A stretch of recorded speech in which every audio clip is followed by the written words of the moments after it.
What is up, Bills Mafia? It is Wednesday night. It is 7:30, which means Shout a Buffalo Football podcast is back in your life, and we are excited. We got a fun show for you tonight. But whether you're celebrating at home or away this weekend, there's a big game, I think. We might talk a little bit about that on Sunday. Tops Friendly Markets, your neighborhood store with more, has all your fan favorites ready to enjoy for football entertaining or any occasion. In the house tonight, joining myself, Ryan Talbot, is Evin Ksiezarczyk. What is up, buddy? He spent most of the season on the Buffalo Bills practice squad. We're going to get into that. UB alum, horns up. Obviously, I am a proud alum as well. How are you? Thanks so much for joining us. Yeah, I'm doing good, guys. Thanks for having me. Excited to be on here. Looking forward to it. Awesome. A little bit of some housekeeping before we get into this. I got to tell you, Ryan, and I don't know if you've seen the show, Evan, you could chime in if you have. I kind of put some shade on Ted Lasso last week. I just started watching it. I got into about 4 episodes, and I wasn't bought in. I wasn't all in. And I went and I watched episode 5, and there was a speech in there. I think it was episode 5 or 6. We're now halfway through season 2. Ted Lasso is quickly climbing the charts as one of my favorite shows, Ryan. So I'm sorry. I gotta say, man, like, you were right there. This is a great show. I love it. Yeah, my wife actually just got me the Diamond Dog shirt, so I plan on wearing that this weekend. I'm pretty pumped about that. Yeah, one of my favorite shows of all time, and definitely delivers. Are you a fan, Evan? I've actually never seen the show, so I can't comment on that one. I've only heard good things about it, though. I will say that. So. Nice. Well, I definitely recommend it. As a football guy, I think you'll enjoy it. If you've ever seen Jason Sudeikis, he's hilarious in it. Yeah, he's great he's show. Always funny. All right, so 2 years now in the books. I mean, you've been kind of all over the place. Take us a little bit, for people that are kind of maybe getting to know you a little bit here tonight. Take us into your journey, what it's been like. You started at West Seneca, obviously. Somebody in the comments here already, West Seneca, stand up. Some local, some locals are excited. Your journey to UB and then into the NFL and where you've been. Yeah, obviously West Seneca native. Went to West Seneca East. Graduated 2015. Then obviously UB alum. Came out 2019. Then, obviously right as COVID started to happen, that's when I was coming out. So things were a little different coming out than the normal, every other class before I just come out of college. So a lot of new things were going on, and kind of learning on the fly as every team was had to do things differently. It was nice learning how the NFL worked that way, and then I think it just gave me more appreciation for having the opportunity, because it was harder that year to get an opportunity, coming out of college. So I think I'm just more grateful for getting an opportunity in the first place when that happened. And obviously, so I started with Atlanta, coming out undrafted, had the offseason there, training camp. Didn't work out there. Had a great time there, though. Only good things about it down there. Then obviously with no film, no preseason last year, didn't really have any action going on. I had one workout with Green Bay last season. And then coming into this season, this offseason, Minnesota called my agent up, came in for rookie mini camp as like a tryout kind of thing. They liked what they saw. They gave me an opportunity for training camp, was there for your off-season training camp, all that. Didn't work out there, obviously. So they cut me there. I enjoyed it there. It was awesome there too. Then Washington, almost immediately called me in for a workout. Went down there. They signed me for a couple weeks. They then released me 2 weeks, I think the second week. Then about a month off, or a little over a month, Buffalo, hit my agent up, called me in for a workout, and the rest is history from there. I actually had, going on Twitter and all that around that time when I had the workout. So it was like a week. It was like a Thursday or Wednesday, I think it was. I'm not sure. But I actually knew that day when we had the workout, they were going to sign me. But it was during the bye week, and I couldn't say anything. So I had to just keep it under Okay. wraps for about a week or so. I couldn't tell anybody, which was kind of hard. Obviously you want to spread the news because that's pretty exciting news, especially being in Buffalo, signing with the hometown team. But yeah, it was kind of funny looking on Twitter, like everyone was speculating like who they sign, all that. And I obviously knew they signed me, so it was kind of funny, that little moment right there. But yeah, was with the Bills for most of the season. It was awesome being there. You alluded to it, Evan. West Seneca kid, you get to sign with the hometown team. What was it like putting on the Bills jersey day in and day out? I mean, it was just a dream come true every day. For me, obviously I was with 3 other teams. You kind of get lost in everyday things doing that, but like being with Buffalo, you're going into that facility every day. You're like, wow, I'm living my dream. Ever since I was a young kid, this is what I wanted to do. And, you just appreciate it even more. You're like, not many people get to say they played for their hometown team, and I'm doing that.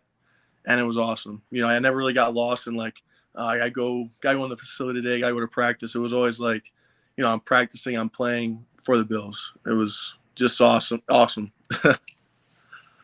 So growing up, take us back to that a little bit. What was your Bills experience? Obviously, this is, your hometown team. You grew up in Buffalo. Were you a big Bills fan? Did you go to games? Did you tailgate? Were you a part of Bills Mafia, even maybe while you were going to UB? What was that all like? Definitely. I mean, ever since I can remember, I was a fan of the Buffalo Bills. Obviously, growing up, they weren't very good. had a lot of struggles growing up, and it was, but how everyone is in Buffalo, they're diehard fans of the Bills. So no matter what, be good or bad, they were there, and I was there too. So, and then growing up, as I got older, would go to some games every now and then, with some friends. And then going to college, I would bring friends from UB, go to a couple games here and there when we had the time. But yeah, it was just, fully bought in ever since I can remember as a Bills fan.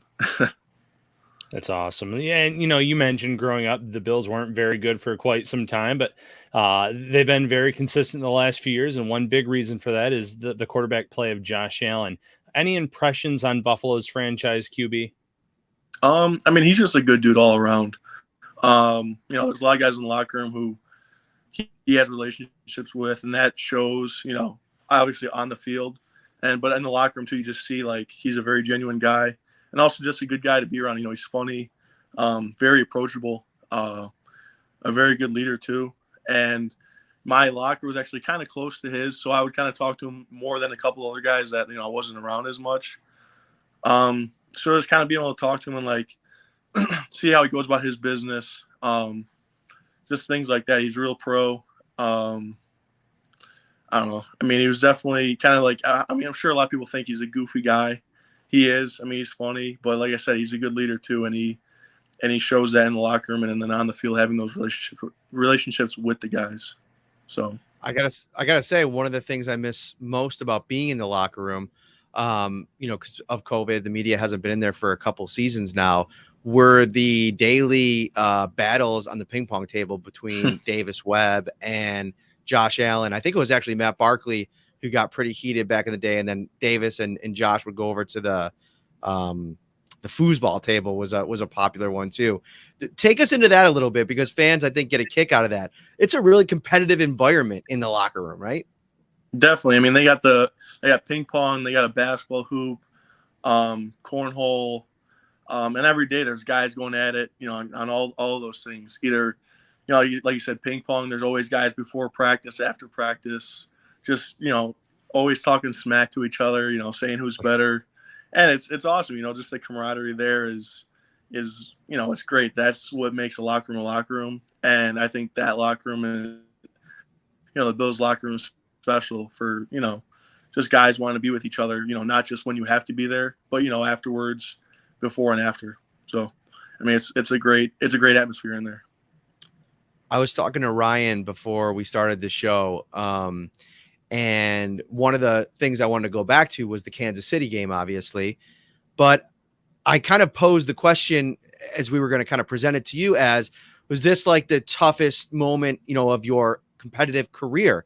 like to be as part of a situation like that? I know, you technically didn't play, but being a part of a team and the emotion around that. But then I got to thinking about it. You were a part of a pretty heartbreaking game back in 2018, the MAC title game. Yep. Maybe that, maybe outranks it. But putting those two games together, those two moments, I mean, you've experienced some heartbreaking moments in football. Mm-hmm. Yeah, I mean, comparing the two, I'd say the one in 28, the MAC championship game in 2018 might have the edge on that, just because obviously I was playing, and just it took all the work those years leading up to that moment. We went from 2-10, and then 6-6, and then 10-4 that season. It was just you've seen all the hard work that you put in, and it comes so close to winning the MAC championship. It's just that was awful. That took a while for me to get over. But then obviously Kansas City that was tough, even though I wasn't playing. You're on the sideline, all the emotions, the highs and the lows of that game was, you were going for a ride with that game. And, end of the game, I think everyone was just in shock, and didn't want to, believe that what really happened. But that's just how sports are. There's got to be a winner, there's got to be a loser. So that's just what's going to happen in sports. You just mentioned something that made me think of a follow-up question. You said it's always kind of tough to get over losses like that, the MAC game. I was talking with a coworker who said, haven't been able to turn on the TV all week after that Chiefs game, can't watch Sports Center, don't want to watch any of that. What about from a player perspective? How long does it take, especially one that ends the season? Obviously, in week, you have to turn the page, get ready for the next game. But when your season ends, whether that's college or pro, how long does it take for the player to turn the page?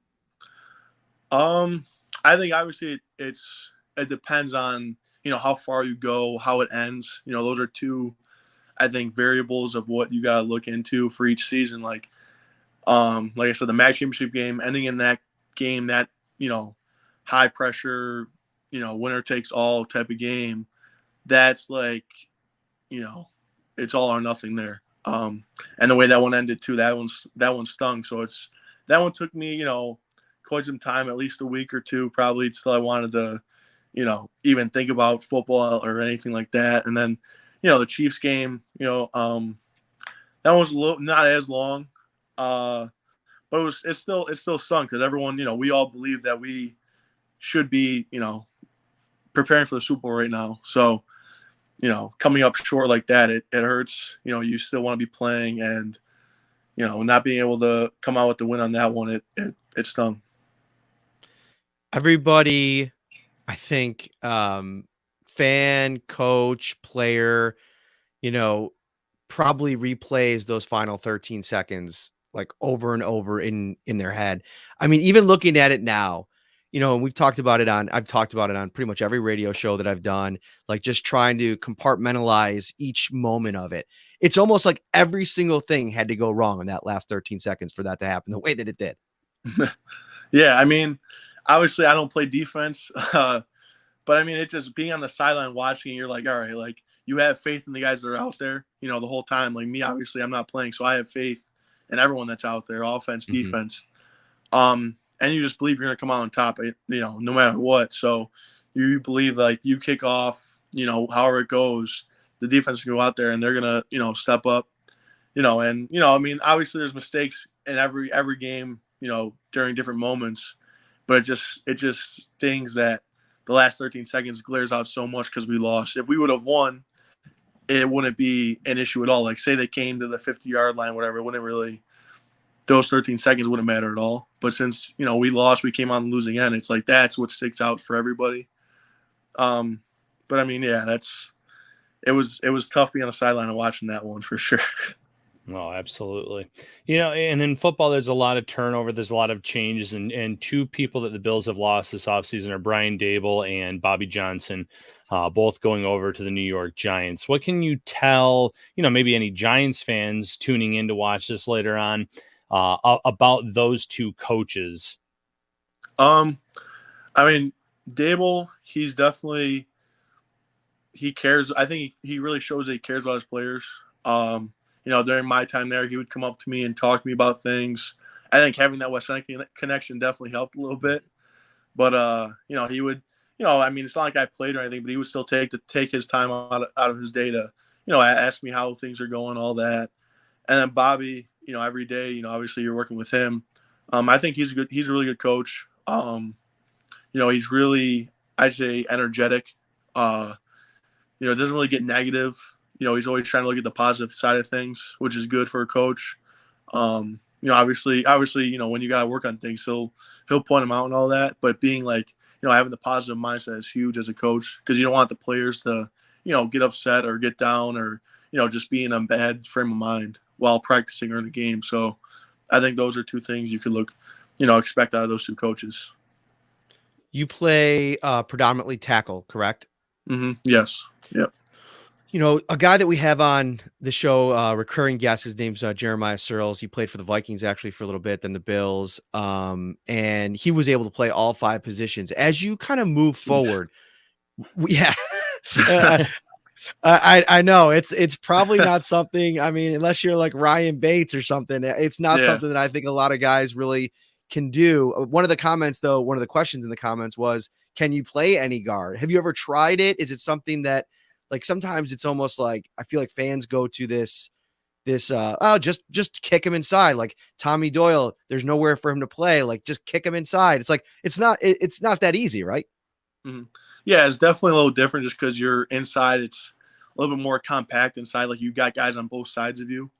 But it's definitely possible. It's a little tough if you haven't ever played it before. But I mean, being in the NFL, you have that ability to kind of go on the fly and, get the feel for it. Like me, actually this past season, me personally, I would play left and right tackle. And then at some points during practices, I would have to play guard, which I've never played guard in my life, but I had to. And, I felt like I did decent enough and inside a guard for, at practice and all that. Like, I feel like if you, after more practice of learning that one position, you'd be able to swing at both guard and tackle then. So, I mean, obviously it depends on, your size, like the size of guys, obviously. But then just, you got to be confident enough to tell yourself that you can play that position. So, I mean, I wouldn't say it's not possible. Like, it's just a little bit harder. It's a totally different position. Like I said, like you're inside, guys on both sides of you, but it's just, you'll adapt and learn on the fly. So. Was there one player in the Bills locker room on the offensive line that maybe you would go to and pick their brain a little bit? Someone that you knew you could always go to if there was something that came up? I mean, for me, probably the most, because I played tackle, was probably Dion. He was always super open to helping me out and, giving me pointers and stuff. Even when I didn't ask, he would just come up to me and be like, hey, like, try this out, or, keep on working on this. So that was super awesome. Like, for a guy like him who, I just went to the Pro Bowl, he's been in the league for, I don't know, 5-6 years now. And obviously he's proven himself to be a good left tackle, because, I mean, he just went to the Pro Bowl this year, like I said. But, I mean, like, he knows his stuff, and listening to him, I take that and I actually, try using that, because I know that he knows what he's talking about. He's been in the league for a few years now. But I mean, it's not just him. I would listen to a bunch of guys on the line too. If I could go to Mitch Morse, Daryl, Bates, even, those are kind of guys that, like, all of them were really open, friendly, and willing to help me out. So I wouldn't say none of them were kind of like, don't come to me for questions or anything like that. But I mean, when it comes to who I would go to the most, was Dion, just because he's tackle. I do a lot of drill work with him, so that's probably who I go to for the most part. Mm-hmm. When you're working on, scout team and, throughout the season, like during practice, was there somebody like on the defensive side, probably more specifically the defensive line, is somebody you'd probably be going up against in practice, that really just wowed you with their skill set? I mean, they were all of them are really good. They all have different things that they're good at. I think for me, when I would move inside the guard, the speed of Ed Oliver definitely took me. At first I was like, wow, this guy's a lot faster than what I thought. So I think Ed Oliver's speed when I would play inside a guard definitely was something that opened my eyes. Like, wow, this guy's pretty fast. Yeah, he has that initial first step that can blow a lot of people away. This Definitely. season, do you have one favorite memory that comes to mind? I think. I mean, there's a couple of them I would say, but I think the top one maybe would just be winning the AFC East. Because everyone was doubting us with how the season went, with Patriots kind of getting hot at the time at that in the season there, beating us the first time, and then we went to New England, beat them pretty handedly. But I think that just showed the Bills we're here to stick around, and they the guys that are out there, they showed that, and that the Bills run the AFC East, and that was just being in the locker room afterwards, celebrating. It was pretty fun in there. It was awesome. We have the best fans in the world. Bills Mafia is great. And, even in the offseason, still kind of licking their wounds from the loss. We got a bunch of people in the comments section here. And if you're here on YouTube, hit that like button. Make sure you subscribe to the show. We'll be live with the show every week. Question for you here from Rick. Do you prefer right or left tackle? And I guess to add on to that a little bit, what are the major differences? I remember talking to Darrell Williams at one point, or no, it was a Spencer Brown actually. He's like, just imagine yourself being right-handed and then somebody asking you to write left-handed. It was that much of a dramatic change when you go back and forth. Yeah, I would agree with that, honestly, because obviously with him being a rookie too, he's probably used to playing one side of the ball his whole time in college. And that's how I was too. I played mostly left tackle, so I still lean towards favoring my left side just because I'm more used to those movements, like pushing off my right side to kick step. And the way you move is just different. Like you're using opposite sides. But I mean, like with me now, kind of, my whole time in the league so far, I've been switching back and forth, so I'm kind of used to it now. But definitely at first, you're like, this is weird. So it's, when you first get to switching over, you're like, I'm not used to this at all, and it is totally different, like he said. So I agree with Spencer on that one. CR in the comments is wondering, we were talking about this a little bit before you got on here, before we started. What does your offseason training program look like? And obviously you have not re-signed with the Bills, right? So you're a free agent right now. The future, we don't know what that looks like. But for yourself, what does the offseason look like for you? I mean, just obviously your strength training. You don't want to go. I'm not looking at, like, me personally, I don't look to really gain a lot more. Like my strength wise, I feel confident where I'm at. I'm just looking to maintain, stay in shape. Don't get fat, obviously. I mean, so yeah, obviously, strength wise, I train 4 days a week and then obviously mix conditioning and sprinting in there, and movement and mobility in there, and then individual work as well. So I mean, and then obviously I said earlier, I haven't really done much yet. I'm about to start back up this coming week. So that's when the grind will start again, because after the season, you want to take a little bit of time off for yourself and just relax, and decompress from everything. So, but that's usually how it'll go, like 4 days a week of just, hard training, and then mixing up what you're going to, like, running wise, what you'll do during the week. And then obviously your individual work for your position. Obviously I mentioned the UB connection. I do root for the UB guys in the league. I've tried to make sure people know that whenever I talk about Cam Lewis on this show, it's there might be a little nepotism there, because I kind of always root for those guys. And one of the coolest moments, I think, in the NFL season, Tyree Jackson scoring that touchdown. You play with him at UB, obviously a good friend of yours. What was that like, watching that, just for, knowing all the things that he's gone through? We're hoping to actually have him on the podcast later this offseason, but the switch from quarterback to tight end, everything that he went through, obviously the bad injury, it stinks, but to see him have that moment on national TV like that, what was that like? I mean, that was awesome too. I mean, like, I was watching that game. I knew he was gonna be playing a lot because I'm very close with him. So he told me, like, he's gonna be playing a lot that game. So I was like, all right, I'm gonna watch, make sure if something happens, I see it for myself. But I mean, just seeing, because when he comes back to Buffalo during the offseason too. So, but I mean, and training with him, spending all that time with him, I see, like, all the work that he's put in.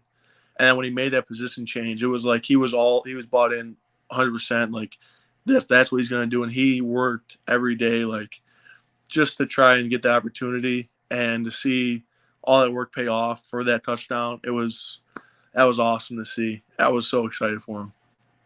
Well, Evan, we're so appreciative of you taking the time here. Tell us a little bit about your season, your story. Let's do it again sometime. Let everybody know where they can find you on Twitter, because just so they can track this thing as you go along. I mean, my Twitter name's at Evan Kazarzak. A little tough to spell. It's Evin, then Kazarzak is. I mean, I'm sure you'll find it, but that's where I'll put it in the comment section for sure. Yeah, so it's just my first and last name. I obviously hope to be back with the Bills. That would be awesome again, but hopefully I get an opportunity somewhere, wherever it is. I'll be grateful for it, but I appreciate you guys having me on here too. It was awesome. I really enjoyed it. Awesome. Evan, thank you so much. Have yourself a great week, and we wish you all the best of luck. Thank you. Appreciate it, guys. All right, don't go anywhere. That was Evan Kazarzak. Very fun conversation. I think that's always fun, Ryan, like talking to a player that, experiences the league from the practice squad perspective is something that, we don't really get a lot of, there's not a lot of interest in that usually, because, you're worried about, the big time players, but there's a lot of, information that you can kind of learn from those guys. And I think, just what he talked about with Ed Oliver was something that, I kind of knew probably where he was going when you asked that question, but it was interesting to see that. Yeah, really good stuff from Evan. And he's right. He entered the league at maybe the hardest time to get into the league. And that was those COVID years where he didn't get to put on a lot of film or tape or get opportunities. So kudos to him for these first 2 years. He mentioned he's been to a few different spots and teams and destinations, and hopefully wherever he lands here in 2022 is one that he can stick at for some time. All right, don't go anywhere, because we're kind of still just getting started. We got a couple more things for you before we get into our reaction to the Aaron Kromer news. The Bills have a new offensive line coach. We're going to talk a little bit about that, but I thought let's go to the expert. A, Eric Wood is a former offensive lineman. B, he played for Aaron Kromer. So I thought I want to have a conversation with him. I did that yesterday. I'm going to play that actually right now. But from hot to go pizza and appetizers, signature fried chicken, baby back ribs and subs, to delicious salads and brownie trays, Tops has everything you need to feed the hungriest fan. Make sure you get there this week. Get stocked up for this weekend. All right, here is my interview with Eric Wood. We'll be back in a little bit to break it all down and talk a little bit more Bills football and more. All right, I'm here with Eric Wood, one of the voices of the Buffalo Bills broadcast, former center for the Bills. What is up, buddy? How are you? I'm doing great, man. How about you? I think both of us wish we were in LA this week, but other than that, I'm all good. It's so funny you say that, because we were just talking off air about like things kind of dying down, but getting into the off season. But one thing that I saw this week was a Cincinnati Bengals post about the Bengals shipping off to LA. And I thought, man, what would it be like this week to be covering a Super Bowl? That probably would have been pretty cool. Is that something as a player, now in the role that you're in now, what would that kind of experience be like for you watching the Bills if they were to go to a Super Bowl? The way my career ended, there was no looking back. There was no second guessing the decision. So for me, I can be at peace and just root them on. And everyone in the organization is so unbelievably great to me. I enjoy my role covering the Bills on the radio broadcast. It's a lot of fun to still be around. So I would be ecstatic. I was promised by Bean. I brought it up to Bean that I would be his security at all the Super Bowl parties and parades. He said, "Brother, you're with me wherever we go." So that there was hope that maybe I would be a part of a Super Bowl parade this year. That's awesome. One of the interviews that you've done on your awesome podcast, What's Next with Eric Wood, was an episode or two maybe with Brandon Bean. The catalog there is growing. It's unbelievable. The last couple have been home run guests. You had Jordan Poyer on towards the end of the season. Kyle Brandt was on recently. And I just crushed most of the Lee Smith interview. Anytime Lee Smith talks, I'm there for it. And funny enough, when you guys were talking and the dynamic between you two, it dawned on me that you're older than Lee Smith, which I would not get that vibe at all just knowing you both individually. He's such kind of like an old soul. Yeah, you're exactly right. And, when he got to the Bills, he already had multiple kids. Like, we had no kids. I don't even know if I was married when I was throwing baseball to his son Brody in our indoor complex when he was 3 or 4. So you're right. He was kind of one stage ahead of me through all that. And he is truly an old soul. I've been told I'm an old soul as well, but he's just like that grizzled, old, got some wisdom to him. But I appreciate the plug on the podcast. It's not always a Bills theme. And, not that I don't want to keep going to the well, and that I know Bills fans truly enjoy those, but it almost kind of it just kind of blends that like work with the Bills and then also my podcast separately when I do too much of a Bills theme. But the numbers have been so great recently. We're going to have to tap into that well some more. And then tomorrow, which we'll release, this week we'll release, is Andrew Whitworth, who played his first 11 seasons with the Cincinnati Bengals. They're a perennial loser before Whitworth gets there. And then the Rams struggled mightily before Whit gets there. This will be a second Super Bowl. And he's the first offensive lineman to play into his 40s and start a game. This year he turned 40 years old. So remarkable human being, definitely a culture guy, a tone setter in that locker room. And you could tell, while one player, especially an offensive lineman, we've seen point spreads never move if an offensive lineman gets hurt or gets traded. But he's a guy that makes a big impact on an organization.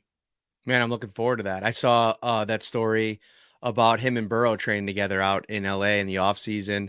That was obviously getting a lot of buzz this week. Whitworth, I mean, the ageless wonder. I do think that it's more impressive what he's been able to do than Tom Brady. Obviously different things. I mean, to play into your 40s in the NFL is impressive in its own right, but on the offensive line, that's crazy, man.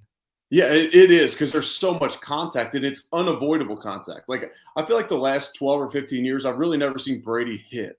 Like, you never see him take a really big shot. He's gotten so smart and so good at just getting rid of the football when he knows the plays that he doesn't scramble a whole lot. Although he did run for at least one first down against the Bills this year, maybe multiple, which is just the tendency breaker. Mac Jones does the same thing in the playoff game, taking off running against this Bills defense. But that being said, the thing that impressed me so much about Tom Brady this year in walking away the way he has is he led the NFL in passing yards and touchdowns, and his arm seems so live. Like, we've become accustomed to seeing Drew Brees and Ben Roethlisberger and Phillip Rivers to an extent later in their career where they can't really push the ball down the field. Well, it's almost like Tom Brady was better this year than he was even early on in his career, arm talent-wise. Yeah, I mean, I think, like, I was talking about this with a friend of mine recently about Brady retiring. Like, how could you go out on top? It's like, how could you not? I mean, you have no chance to regress. I mean, you're literally going out, it's still atop the league in the MVP conversation. It's a cool story. Well, maybe not so much for Bills fans, but I digress. All right, so I got you on here today to talk about specifically, the new Bills offensive line coach, Aaron Kromer. The news was announced over the last 48 hours here. And you tweeted, you were one of the first people to tweet when the news dropped, saying this is a big time hire. He was one of, I believe, 5 offensive line coaches that you had in your time with the Bills. Obviously a big fan of his. And I wanted to ask, your reaction to the hire, but also, you have a really good relationship with Sean McDermott. I'm not saying that, you would have had to talk to him, but in a hypothetical situation, if Sean McDermott would have talked to you about Aaron Cromer before, signing off on signing him, what would you tell him? What would you pitch to him for what the Bills would be getting in an offensive line coach? Yeah, that's an excellent question. And I've had to answer similar things recently with just the interest in what is Aaron Cromer going to bring to the table. I think one of the things that Aaron brings is he brings experience as an offensive coordinator to this offensive staff. He's called plays in this league. He was the interim head coach in New Orleans. This is a guy that can aid a first-time play caller in Ken Dorsey. He's an answers guy. He is a problem solver on the sideline, and he's an asset to the staff from a knowledge standpoint, from a technique standpoint. Honestly, it was a game changer for me having him. Most offensive line coaches, and I was fortunate to play under excellent offensive line coaches at Buffalo, but a lot of them, their strength is band the group together. Everyone's going to play tough. We're going to go out and maul people. And Cromer's got a little of that in him, but he's just so smart technically. He gives you answers on the field. He gives you techniques based upon your skill set. So what I was doing is definitely going to be different than Richie Incognito, who's just an absolute physical specimen. Richie came out of the womb ready to play offensive line. I had to put on 100 pounds between high school and college to get that done. So that being said, Cromer is excellent. He studied under Bill Callahan, studied under Howard Mudd, regarded as many as the two best offensive line coaches in history. So all that being said, ringing endorsement for a guy that I remain friends with to this day, have a great relationship with him, his family. His son, Zach, was on staff with us. He'll be coaching in the Super Bowl for the Rams as an assistant offensive line coach, or maybe he's just an offensive assistant out there. But I know at one point he was the assistant offensive line coach. So really close with them and their family. And, I mean, not that they shouldn't be, but the excitement from the family to come back to Buffalo kind of just warms my heart, because he was let go a part of the Rex Ryan staff. And, you know, there's no hard feelings. You understand that when you hire a Sean McDermott, Aaron Cromer got a job with the Rams before Cromer even filled out his staff. So it wasn't, there was no bad blood there. There was no ill feelings. He is so excited to come back and work with this offensive group that's as talented as there is in the league. You know, the thing that you started off with there, and his ability to kind of be a voice in the building for Ken Dorsey, a young guy that's going to, you know, take over the whole operation. And that's one of the things where when I've been talking to people about what this is going to look like with Ken Dorsey, one of the things that, you know, comes up is the role of being the Bills offensive coordinator. Listen, I know, you know, Sean has a hand in pretty much everything.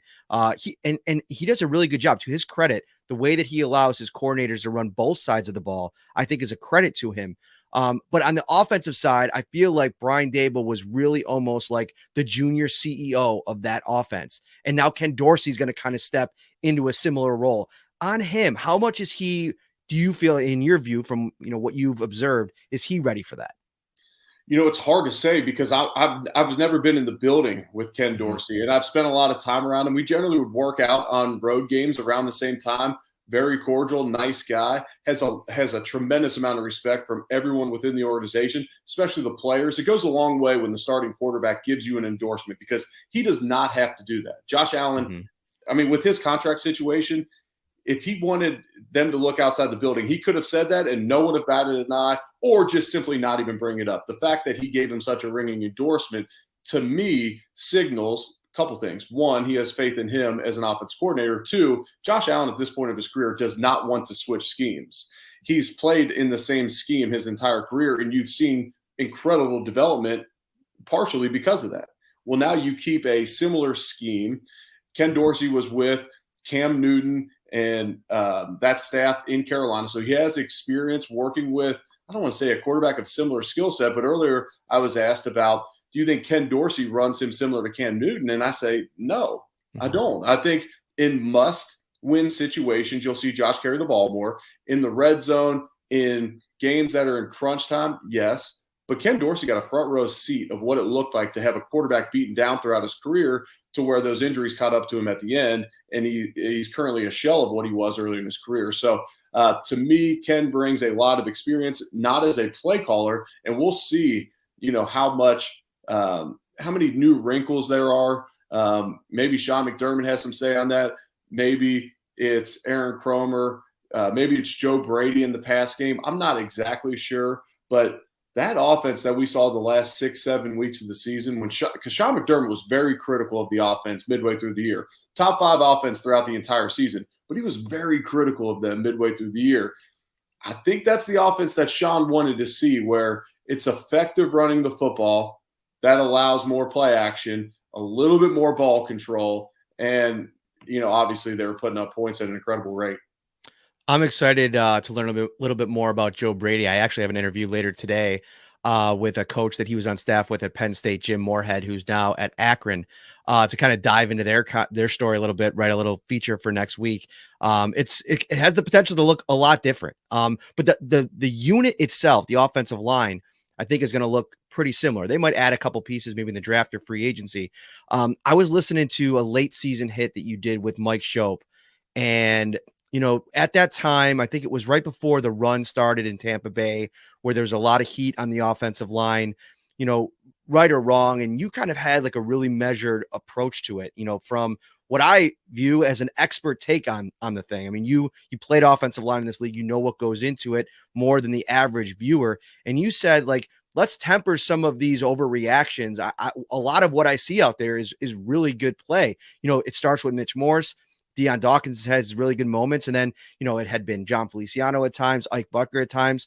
Overall, especially with the way they ended the season, how did you think that offensive line performed last year? Overall, I thought they played well. To your point, exactly what you were just saying. If you look around the NFL, there's a lot of really bad offensive line play, especially towards the second half of the season when people start to get dinged up. The guys just aren't coming out of college ready to roll anymore. And then there's no kind of feeder system into the NFL. There's not that NFL Europe to develop guys anymore, where you might have a 26, 27-year-old rookie, but he spent time over in NFL Europe and developed himself. There's not that league under there, which is a separate topic that we could fill a whole podcast with quarterback play and offensive line play potentially hurting the brand moving forward if we don't get that true developmental league, because the college offenses are just so much different than these NFL offenses. Even if they're taking some pieces from them, it's a hard transition. And so it's easy to look at the Bills offensive line and say, this guy made this mistake. This guy made this mistake. He needs to be benched. He's not good enough. But myself included, I'm majority just watching the Buffalo Bills each week in the primetime games or whatever it may be, just because we're covering the team. And so you can get so locked in on a few mistakes here and there and not understand that. I don't want to call it a pandemic just because of the times we're in, but there's a lack of great offensive linemen around the NFL right now. So I have a lot of confidence in this group moving forward. And, I think towards the end of the year when they did start to run the football a little bit more, and it wasn't, hardly a move in percentage, you probably know, but maybe 5 or 6% more they're running the football, made them a little less predictable, made that defensive line honor the run game a little bit more. It helped them out a lot. Mm-hmm. 2 more quick ones. I'm going to let you get out of here. I'm really appreciative of you doing this on short notice. Cody Ford, what could Aaron Kromer mean for him? Yeah, so similar to what I said earlier, where he's not just going to try and fit everyone into this technique, into this box and say, you have to play in this way. I think when you look at kind of a heavier footed guy like a Cody Ford, that reminds me a lot of a John Miller, who played excellent at the start of his career under Aaron Cromer. And so maybe he can teach him some techniques to help him out, and maybe just a change of direction in the room, a change of coach in the room could help out a Cody Ford, because, that's a guy that the Bills would likely want to keep again. So you have him on this 4th year of his rookie deal. He was a second rounder, so it's not going to cost you a whole much. Even quality backup offensive linemen in the NFL nowadays aren't cheap. And so if you could keep him and develop him, and then maybe retain him, if you can develop him this year and then get him on a lower end contract, those are the types of things that the Bills are, I know that Beane and his staff are conscious of moving forward, just understanding that this year the salary cap hit isn't enormous for Josh, but after that it gets really big.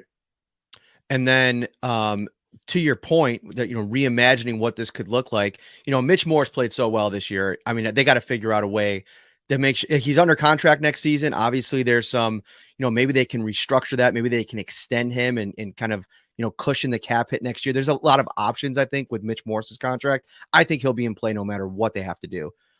Darrell Williams is somebody that I think is interesting because he was so good and versatile for him the last 2 years.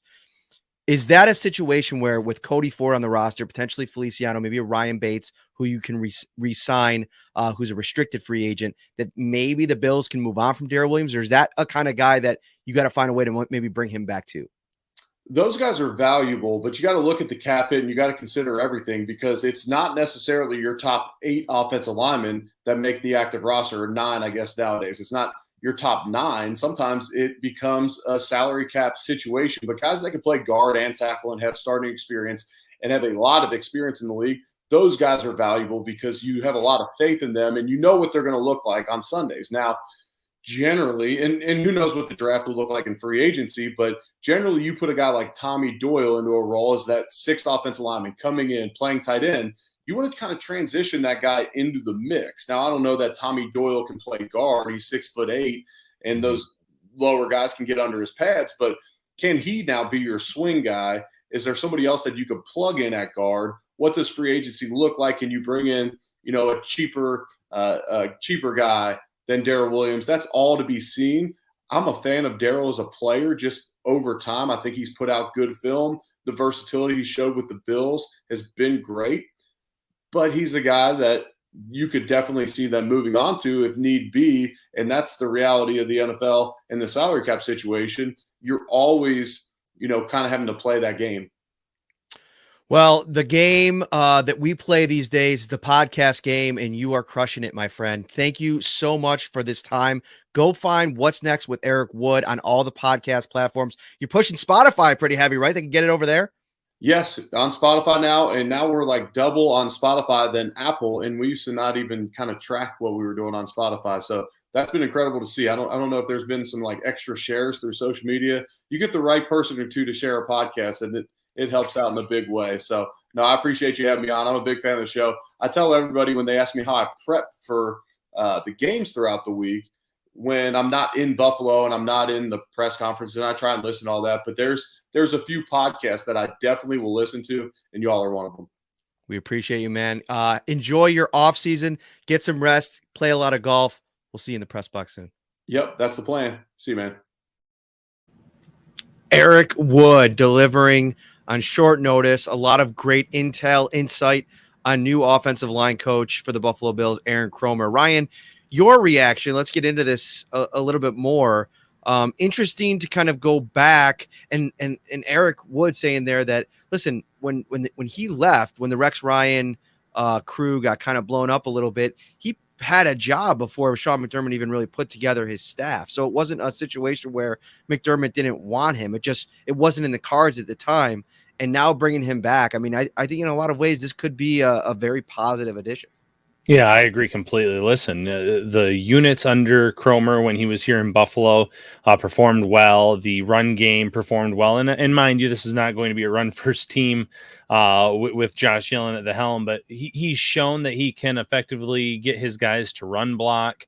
He has a track record as a successful offensive line coach. And, not to diss any of the other candidates that were in play, but there were three other guys that were reportedly had interviewed, and none of them really stood out as, hopefully they really get this guy. I think Aaron Cromer is someone who has that track record. He's been with some really good coaches in his time. He's sat under the Bill Callahan tree, one of the best in the business, if not the best. So I'm really excited to see him back here in Buffalo.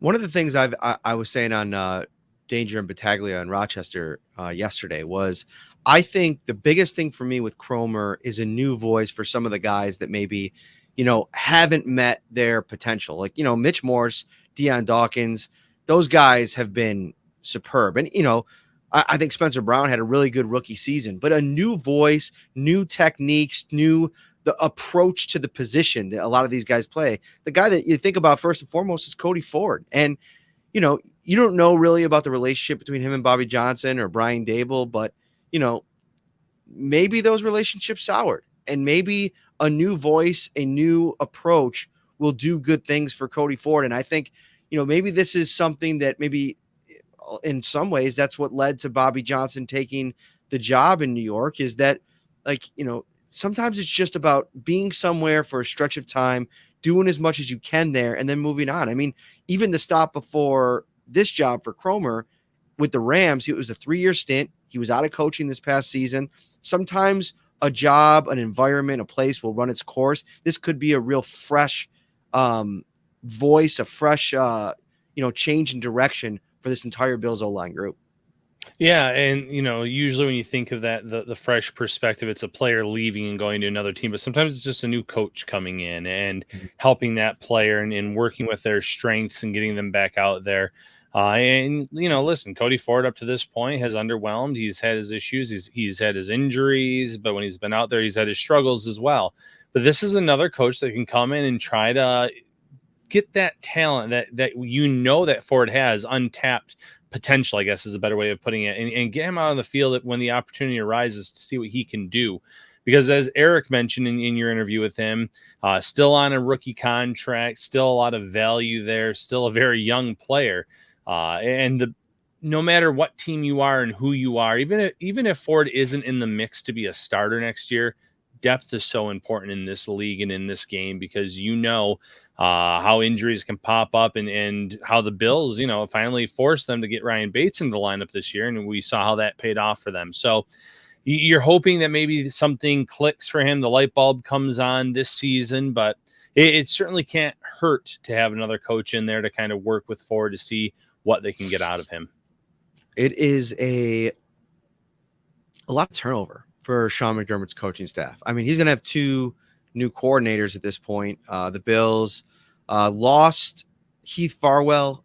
He left to go and sign with the Jacksonville Jaguars, which opened the door for the Bills to promote Matthew Smiley, who's been an assistant since 2017. That news was announced today. And, that's interesting because there's a potential, Ryan, for a lot of turnover on special teams. I mean, Taiwan Jones, Saran Neal are both free agents. Tyler Matakevich, there's some room there if the Bills want to either cut him or rework his deal again. I don't know what it'll end up looking like. He's not guaranteed to be back. So this is a situation where, this is kind of what we talk about over and over again. These Super Bowl windows, they open and they close so quickly. I'm not saying that that's necessarily happening here. You still have Josh Allen. I like the direction things are going on offense, and we'll see what happens on defense. But, this is a special teams unit. Rick Gosselin over at Sports Illustrated, he puts together rankings for special teams units every season. The Bills have been top 10 in his rankings the past 2 seasons. And I know people weren't thrilled about the 13 seconds and how that all started off with the kickoff for Tyler Bass. But Bass has been a really, really good prospect that I think Heath Farwell helped find. He coached him up. He developed him. And so the transition to Smiley, while I hear a lot of good things about Matthew Smiley too, this is something to pay attention to here. Yeah, it absolutely is. The one thing I'll say about Smiley is I think the Bills must have felt good about him being the heir apparent at that position to be the next special teams coordinator, because there were a lot of really good coordinators that became available this offseason, starting at the very top, obviously the interim coach with the Las Vegas Raiders. You had the coach in a lot of the top 10 teams. I think there's 2 or 3 of them that have changed teams this season from Rick Gosselin's top 10 list. And if the Bills really wanted to pounce on one of those guys, I think they would have made that move official or parted ways maybe with Heath Farwell before he took that job officially to kind of make a move. So they must really like Smiley. That's the encouraging part of this. They seem to have their kicker of the future here in Tyler Bass, who's been spectacular early in his career. Obviously, they have to go back to the drawing board on the punter and the punting situation. And then you mentioned it, some key special teams players. What do they do with the Taiwan Jones? Taiwan Jones is up there in age. Maybe if they do want to bring him back, it's at no more than a veteran minimum. And I think that would be a fair deal for both parties. Tyler Matakevich, as good as he is on special teams, can you free up a couple $1 million by letting him go and letting someone else fill that spot? Absolutely. So those are the decisions that Smiley's going to have to make, but it's clear that the Bills do think highly of him because of the fact that, one, as soon as that move of Farwell leaving was pretty much announced by the national media, the Bills shortly thereafter came out with the news saying, hey, here's our new special teams coordinator. They had that waiting in the wings and ready to go. We have shows coming at you every week. Well, we got some guests lined up we're pretty excited about. Some national voices we'll bring on, some local voices. The deal. I mean, most people, this isn't your first rodeo on Shout A Buffalo Football Podcast. How we do this thing. We got a game on Sunday, Ryan, Talbot. It is Super Bowl. It is the Los Angeles Rams versus the Cincinnati Bengals. I know, tough for Bills fans. Somebody asked me on a radio show though, like, do I think that Bills fans will watch? I mean, come on, we're all football fans. I think people are going to watch the Super Bowl and want to see 2 very interesting quarterback stories. Obviously, the up and coming Joe Burrow versus the veteran Matthew Stafford. Let's go with our picks here. I'm going with the Rams. I like everything that they kind of got working for them in this moment. I don't think that the moment will be too big for Joe Burrow. I think that they'll show up. I think it'll be a competitive game. But I think, like, if you're going, 2 weeks for Sean McVay to figure out a way to attack this Cincinnati Bengals defense, which played really well in the second half and overtime against Kansas City. But I think that they played their best football of the season in that moment. And I don't think they'll be able to replicate that for 60 minutes against Stafford, Odell Beckham Jr., Cooper Kupp, Cam Akers. I mean, you name it. There's a lot of talent. And the Whitworth storyline too. I mean, this is a guy that has been in the league a long time, played with the Bengals. Now he's with the Rams. I definitely think that Cincinnati can win this game, but everything in my gut is telling me the Rams are going to win. Yeah, I'm agreeing with you. I have the Rams winning this one 34-24. So I think it's going to be a competitive game. It's going to be a fun game. For me, it comes down to the Rams defensive line versus that Bengals offensive line. I think Aaron Donald can be a game wrecker in this matchup, really make life miserable for Burrow. We saw him get sacked 9 times in that Titans game. You throw in Von Miller, who's playing a good brand of football right now. I think that they can really make things tough on Burrow. And listen, I'm a huge Joe Burrow fan. I think he's great. I really like him a lot. People kind of forget that late in that Kansas City game, he threw a few balls that were almost intercepted. He almost made those head-scratching throws, one near the sidelines, one that was dropped by a defender, where that game could have had a completely different ending. So I wouldn't be surprised if he gets pressed and he makes one of those mistakes. He's still a young quarterback and a very promising one at that. But I think Stafford and the Rams take this one and can pretty much win a home Super Bowl. If you're hosting a large party this weekend, check out Topps' huge selection of party platters for a delicious, effortless, and affordable, no-stress way to impress. For complete details, stop by their carryout cafe or visit topsmarkets.com/fantasyfootball. I got to go. My wife is upstairs waiting to crush the last few episodes of Ted Lasso. I don't know if we'll finish season 2 tonight, but we may. I have a feeling that I'll be in for a couple tear jerkers. It is quite the show. It has blossomed into what I think is maybe my favorite show on TV right now. So for anybody in the comments that gave me a hard time last week, thank you for that. I deserved it. I deserved that kind of reaction for my heinous and horrible take. Ted Lasso is legit. Yeah, absolutely legit. And then after that, binge Murderville on Netflix. Will Arnett, very funny. 6 episodes, 30 minutes. You'll be done with it soon. All right. Very good. It's good. I enjoyed it quite a bit. All right. I gotta trust you. We don't always agree, see eye to eye on these kinds of things, but you brought it for Ted Lasso. So I'm going to stick with you for this next one. Actually, what am I talking about? We see pretty much eye to eye on most of these kinds of things. Big Office fans. Yep. I think, all the superhero movies. So, all right, that'll do it.